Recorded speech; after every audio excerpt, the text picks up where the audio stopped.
Catequese 34, distrações, aridez, assídia.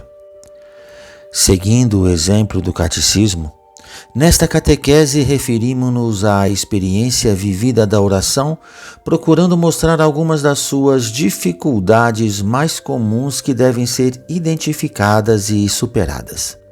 Rezar não é fácil.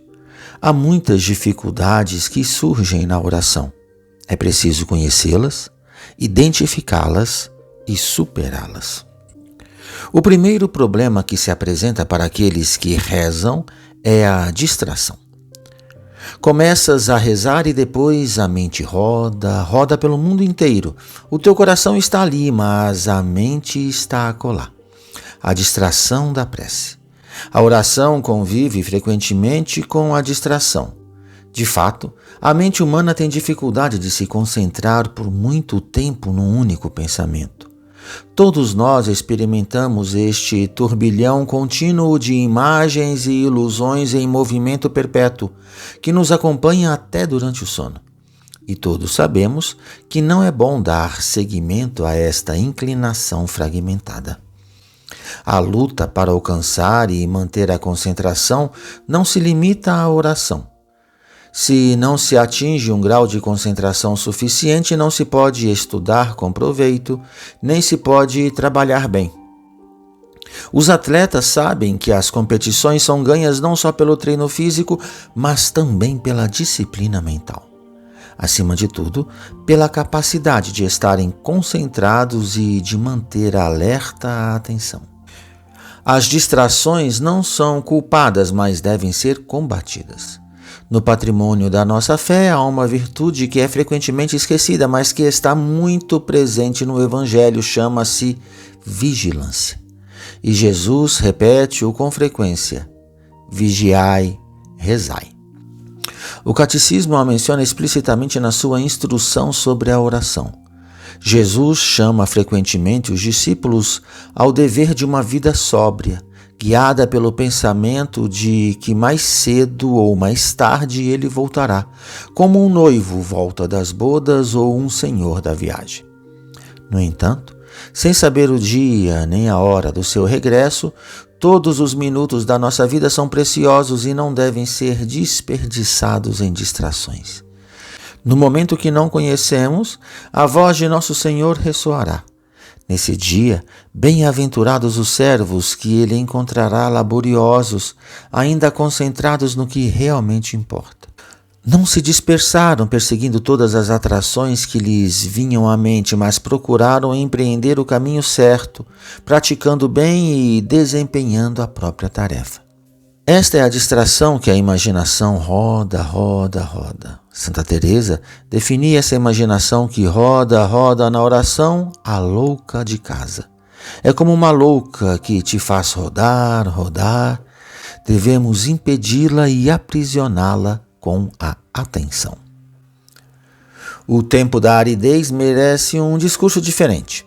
O catecismo descreve-o deste modo: o coração está seco, sem gosto pelos pensamentos, lembranças e sentimentos mesmos os espirituais. É o momento da fé pura, que se aguenta fielmente ao lado de Jesus na agonia e no sepulcro. A aridez faz-nos pensar na Sexta-feira Santa, na noite e no Sábado Santo, o dia inteiro. Jesus não está presente, está no sepulcro. Jesus morreu, estamos sozinhos. E este é o pensamento mãe da aridez. Muitas vezes não sabemos quais são as razões da aridez. Pode depender de nós, mas também de Deus, que permite certas situações na vida exterior ou interior. Ou às vezes pode ser uma dor de cabeça ou uma dor no fígado que te impede de entrar em oração. Com frequência, não sabemos a razão. Os mestres espirituais descrevem a experiência da fé como uma alternância contínua de tempos de consolação e tempos de desolação. Momentos em que tudo é fácil, enquanto outros são marcados por uma grande dificuldade. Muitas vezes, ao encontrarmos um amigo, dizemos: como está? Hoje sinto-me abatido. Acontece que às vezes nos sentimos abatidos.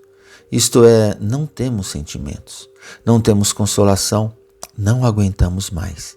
São aqueles dias cinzentos e existem muitos na vida, mas o perigo é ter o coração cinzento. Quando este sentir-se abatido chega ao coração e o faz adoecer.